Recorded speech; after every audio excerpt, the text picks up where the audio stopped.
আসসালামু আলাইকুম। আশা করি আপনারা ভালো আছেন। গতকালও বৃষ্টি আসেনি, মানে সকালে টুকটাক ছিল। ভাবি রে দেখাবো।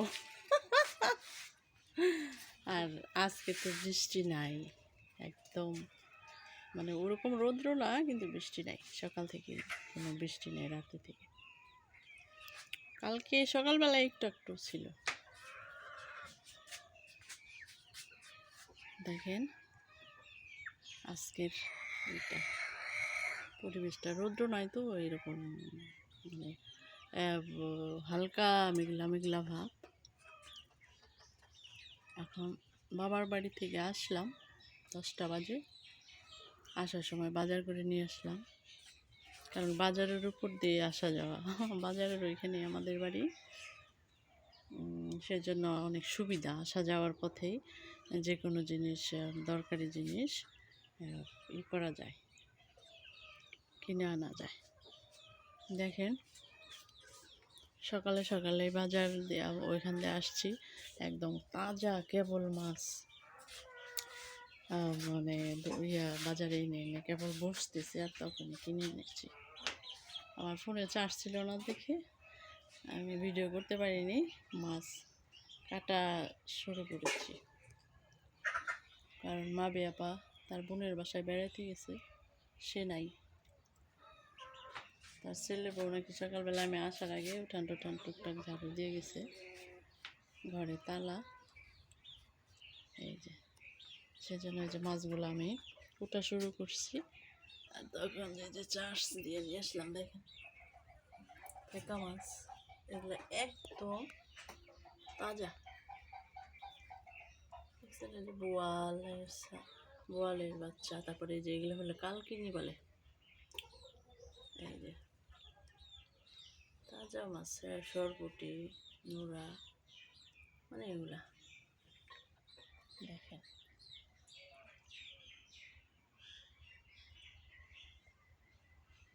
মাছগুলা যখন আনছি তখন মানে এই ছিল, তাজা ছিল। ওদের কাঁসা নাড়াচাড়া করতেছে, কিছু লাভ হইতে যে পুঁঠিটা লাভ দিল তখন। আর পলিথিনের মধ্যে এনে মানে বেশ সময় ছিল তো, আমি আসছি, আসা টুকটাক রেস্ট নিয়েছি, টুকটাক এটা সেটা করছি, তারপরে হচ্ছে ওটা শুরু করছি। দারুণ মাছ। ঠিক আছে, দেখি গাছে কি আছে। কালকে আবার করছি, লাউ নিয়ে আসছি, খুব একদম তরতাজা ফ্রেশ একটা লাউ। আশেপাশেরই, এটা হচ্ছে জাংলার লাউ, সেই লাউটা আনছি, সেই লাউ দিয়ে রান্না করবো। দেখুন ধুন্দুল আছে কিনা, পটল আছে, পটল ভাজি করব, লাউ রান্না করব, আর হচ্ছে একটা মাছ রান্না করব। এই যে এখন আবার প্রচুর রোদ উঠছে। কিরে তোর আমার পিছনে পিছনে ঘুরিস কেন? আমার পিছনে পিছনে ঘুরস দেখি। রৌদ্র তো কালকে গোসলের পরে আর শুকায় নাই, এগুলা মেরে দিছি, তাই রৌদ্রের মধ্যে দিয়ে রেখেছি।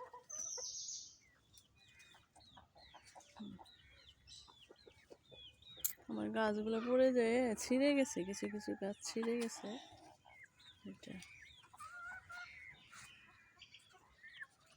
এই যে এখানে কালকে 2টা ধুন্দুল দেখে গেলাম, কিন্তু ওই যে খেয়ে ফেলছে, অর্ধেক খেয়ে ফেলছে।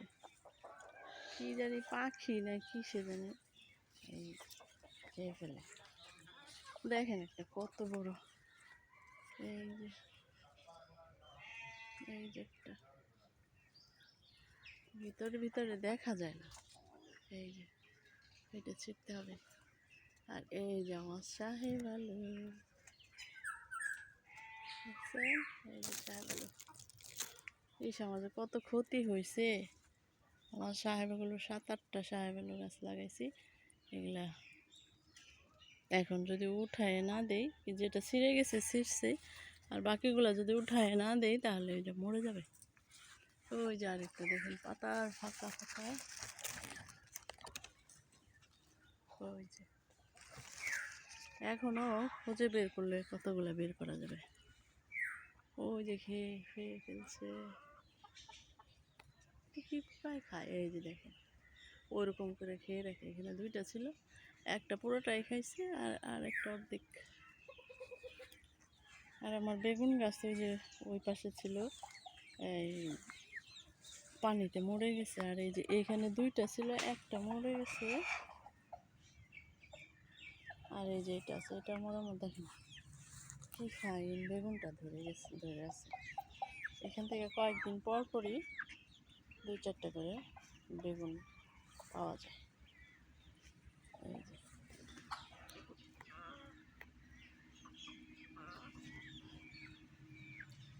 সেদিন 3টা ছিঁড়ছিলাম, এটা ছোট ছিল, এটা আবার বড় হয়ে গেছে।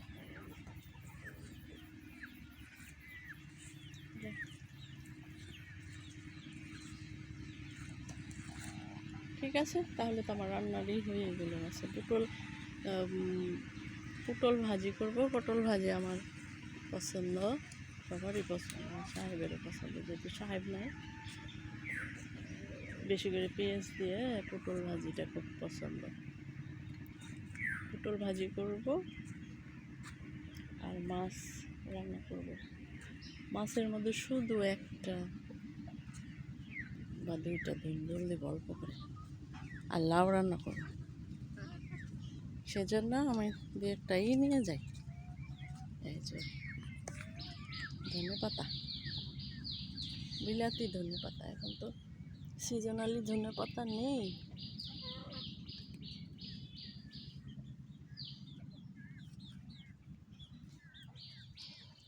এই যে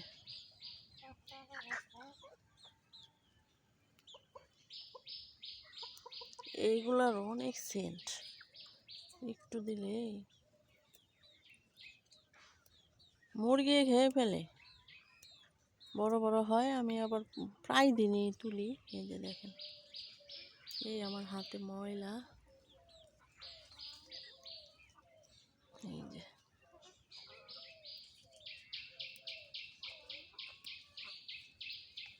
আমার হাতে যে মাছের ময়লা।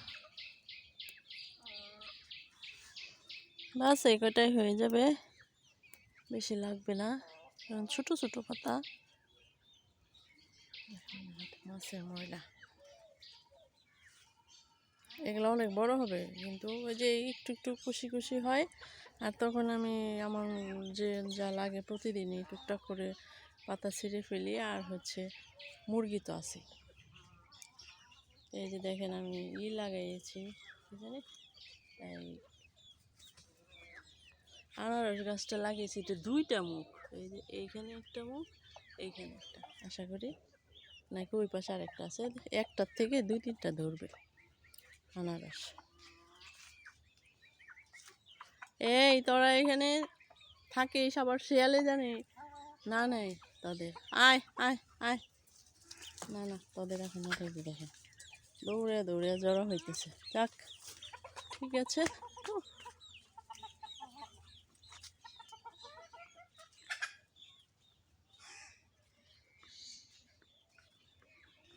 এই যে আম গাছেও 2টা বড় হয়ে আছে ভিতরে, ওটা আবার পারা যাবে না। আর এগুলো এমনই, এই যে হাত দিয়ে যদি না ছেঁড়া যায়, কোনো কিছু দিয়ে ছিঁড়তে গেলে ডালপালা দিয়ে, তাহলে পুরো গাছটা ছিঁড়ে আসে, সহজে পড়ে না। আচ্ছা দেখেন আমার ধনে পাতা, আমার হাতে ময়লা। আচ্ছা আমি মাছগুলো এখন কেয়ার করব। আমার মাছগুলা কাটতে হবে, কারণ আমার মাছ কাটতে অনেক দেরি হয়। আর এতগুলা মাছ, পাশের একটা ভাবিরে আসতে বলছি, আমি 4টা কাটছি। এই যে 4টা না 5টা কাটছি, 5টা কাটছি। আর ওগুলো থাক, ভাবিরে আসতে বলছি পাশের বাড়ি। ওই ভাবিয়ে বলছে যে ঠিক আছে আমি আসতেছি। এসে আমাকে কেটে দিবে। ঠিক আছে, আমার মাছগুলো কেমন হয়েছে আপনারা সবাই জানাবেন। এই যে আমি দেখেন ফ্যান নিয়ে এখানে বসছি। ঠিক আছে, সবাই ভালো থাকবেন, আমার পাশে থাকবেন। আল্লাহ হাফেজ।